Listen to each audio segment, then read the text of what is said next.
नमस्कार. आज मी तुम्हाला एक गोष्ट सांगणार आहे. ही गोष्ट आहे अशा एका मुलीची जी खूप स्वप्नाळू आहे, दिसायला खूप सुंदर आहे आणि तिला एका श्रीमंत माणसाशी लग्न करायचंय कारण ती तिच्या घरच्या गरिबीला कंटाळली आहे. परंतु काय होतं, ती मोठी होते आणि तिचं लग्न ठरण्याची वेळ येते तर वडील तिचं लग्न एका पोस्टामध्ये काम करणाऱ्या माणसाशी लावून देतात. खरं तर तिला एका श्रीमंत मुलावर लग्न करायचं होतं, परंतु वडिलांची परिस्थिती नव्हती की इतका मोठा खर्च ते सांभाळू शकतील किंवा खर्च करू शकतील. तर मग तिचं लग्न त्या पोस्टामध्ये काम करणाऱ्या माणसाशी करतात. तो त्याचं काम करायचा, त्याला बऱ्यापैकी पैसे मिळायचे.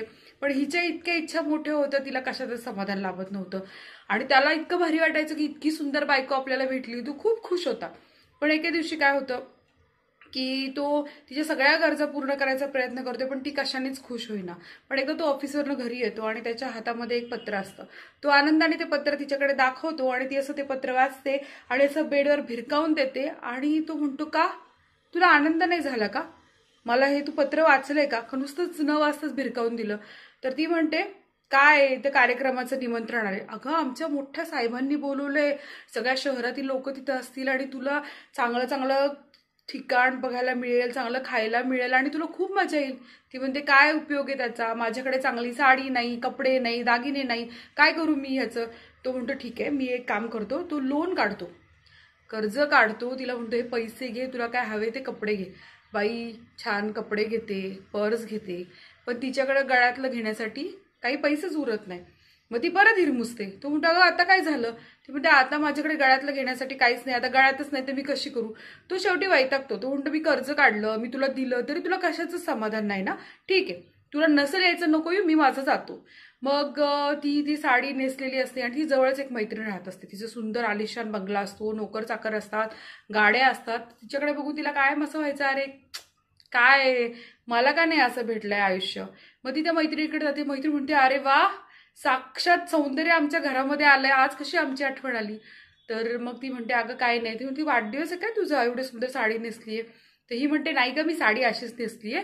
आणि तेवढ्यात तिची मैत्रीण मस्त दागिने बाहेर काढून अशी बसलेली असते, आवरत असते तिचं. ती काय करते, तिला एक हार दिसतो, त्याचे हार बघते, असा गळ्यात घालते आणि म्हणते, हे छान दिसते ना ग मी?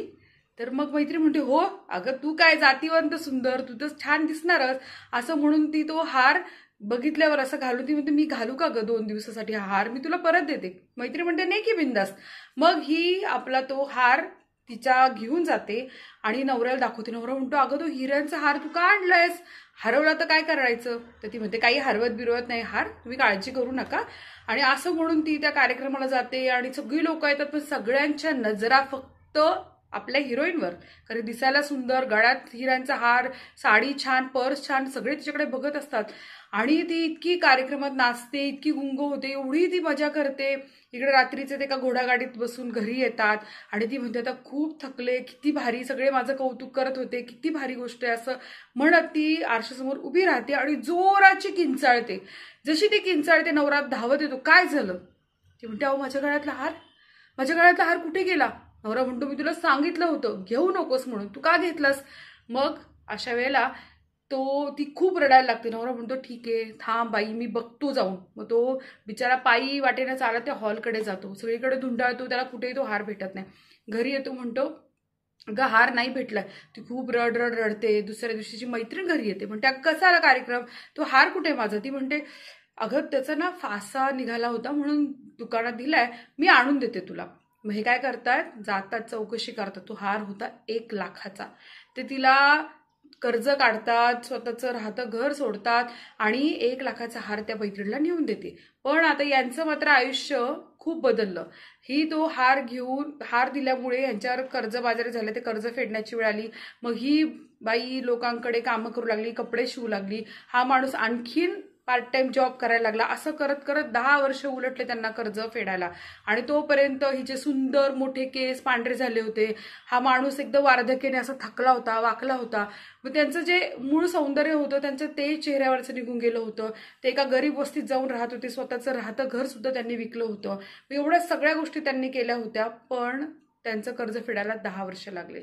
मग त्याच्यानंतर जरा कर्ज फेडल्यावर ते चांगल्या परिसरामध्ये राहायला आले. वाटेत तिला तिची मैत्रीण दिसते, ज्या मैत्रिणीचा हार तिने घेतला होता आणि तिला परत दिला होता.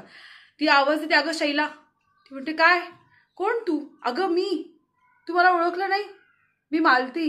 ती म्हणते काय, असं का झालं तुझं रूप, एवढी सुंदर तू आणि आता अशी का दिसायला लागली ग, का का असं झालं तुझं. ती म्हणते काय सांगू तुला माझ्या नशिबाची गोष्ट, मी तुझ्याकडनं हार घेतला, तो हार हरवला आणि तुला मी हार आणून दिला, तो 1,00,000 रुपयाचा होता आणि मग ते कर्ज फेडण्यात आमच्या आयुष्यातले 10 वर्ष गेले.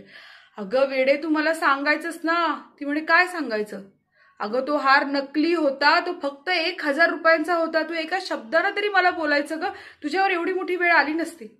मग ही नशिबाला हात लावून बसते, अरे मी काय करून बसले, मी एकदा तरी तिला बोलायला पाहिजे होतं. आणि अशीच डोक्याला हात मारत मटकन खाली बसते की आपण ह्या समाधानी नाही राहिलो आपल्या गोष्टींमध्ये आणि नको त्या गोष्टीची आपण अपेक्षा करत जगलो, याचा आपल्याला किती मोठा त्रास तिला आणि तिच्या नवऱ्याला भोगावा लागला. द नेकलेस म्हणून इंग्लिश स्टोरी आहे ही. आणि तुम्हाला कशी वाटली गोष्ट, खरंच तिच्याबाबत जे घडलं ते योग्य होतं का, किंवा काय घडायला पाहिजे होतं, तुम्हाला काय वाटतं ते मला कमेंट करून नक्की सांगा.